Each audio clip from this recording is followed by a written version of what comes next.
G'day party people, Noel McInnes here. Today's video is about the comfort zone, okay?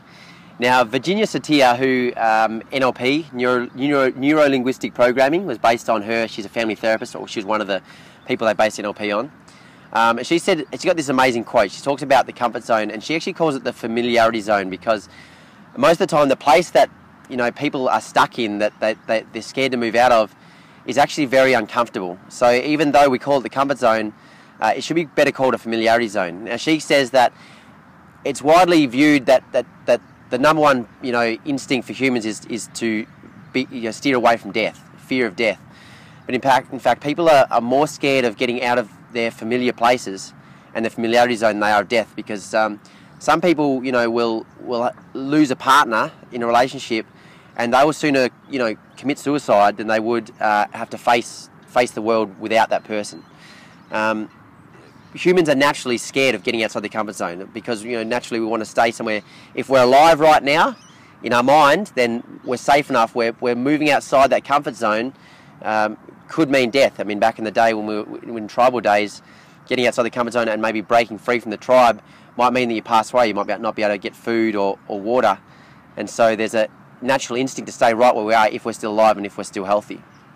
So I want to ask you right now, where are you inside your comfort zone? And let me change that. Where are you inside your familiarity zone? Because where you are right now might be very uncomfortable. You might be very stressed and really unhappy, but you're still there because you know it's right. And deep down, we always know that we're there.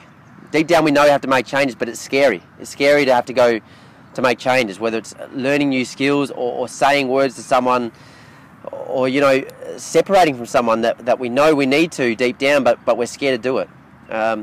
There's a reason I call myself a fear coach, because I believe that fear is the only thing between us and what we really want. And there's an inherent fear of getting outside a comfort zone. I've often in a day, I'll speak to people who will share their problems in their life almost unknowingly to me, not knowing that the work I do is helping people through their problems. And I'll ask them straight away, do you want to fix that?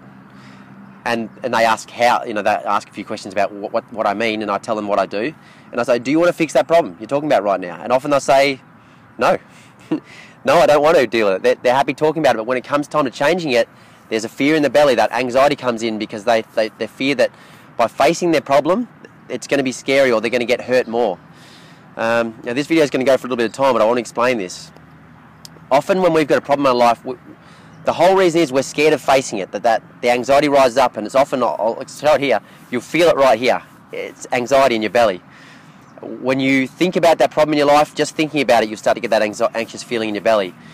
Now, deep down, that's because we're scared that if we have to face that problem, we're going to go through more hurt. The whole reason we've got a problem in our life is because something happened to us in the past that hurt us emotionally or physically, and our unconscious mind is trying to protect us by not ever going near that problem again. Now, that's a safety mechanism, which is great, but unfortunately, as we move through life, we're going to have to experience other things that are going to be similar to that. And if our unconscious keeps steering us away from them, sometimes the thing we have to steer through is between us and our goals. And that's why people get caught in the self-sabotage trap, where they know what they want, but unconsciously there's something between them and what they want, and that's scary. That's back to that problem state that they think is going to hurt them again, so they keep steering away from their goal. And that's why you'll look at people and you can clearly see that their goal is just there. That's going to make a simple plan to get there. They even can see it. Sometimes you make your own goals and you start procrastinating. And when you start procrastinating, that's a really good sign that there's a fear there between you and the goal you're going for. When you have a lack of motivation, where your motivation is really high and then all of a sudden it just drops out of nowhere, you'll find that there's a fear there between where you are now and the goal you want, and there's something there that scares you, that you think is going to hurt you again. Now, this is a long video, but this is really important, guys. There is a fear between what you want and where you are now, and that's just getting outside your comfort zone, that familiarity zone. And it's always emotional. So I want you to look at right now where you feel very comfortable, and you'll know it right now. You'll know, maybe this isn't heading me where I really want to be, but the job's paying well. Life's pretty easy at the moment. I just go to work, I come back home, I get my weekends free. But you'll find there's an emptiness inside you, because you know deep down that this isn't really getting you where you want to go. And so it just takes the courage to to want to face these things. And doing it on your own is very difficult because it's really hard to face those fears on your own. Often it's so unconscious that there's just that feeling in your body, and naturally we don't want to face that stuff. So this is where you've got to be held accountable. Go find an accountability partner. Go get a coach. Go find someone who's going to push you through that fear, because sometimes it just takes that little nudge to get you past where you want to go. And that's, that's a lot of the work I do, and on the retreats too. I let people know when I coach them, you're going to be pushed outside your comfort zone. There's going to be some tough love, because deep down you already know what you need to do, but it's scary to do it.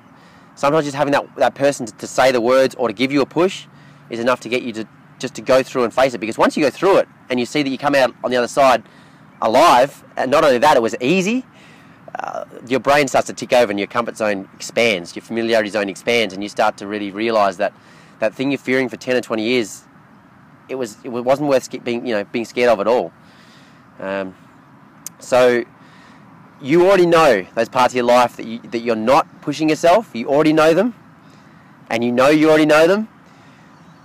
It's time now to say, if you really want to get to where you want to go be held accountable. Tell someone where you want to be, and tell them not to let you bullshit yourself, because that's the truth. You're holding back yourself. You know where you should be pushing and you're not doing it. Go tell someone, I know I'm holding myself back here. I need you to push me, to hold me accountable to doing the things I say I'm going to do. And that's scary, but once you have someone holding you accountable for it, and if you want to be held really accountable, you sign a check for them, and you say, if I don't do this, you get to cash the check.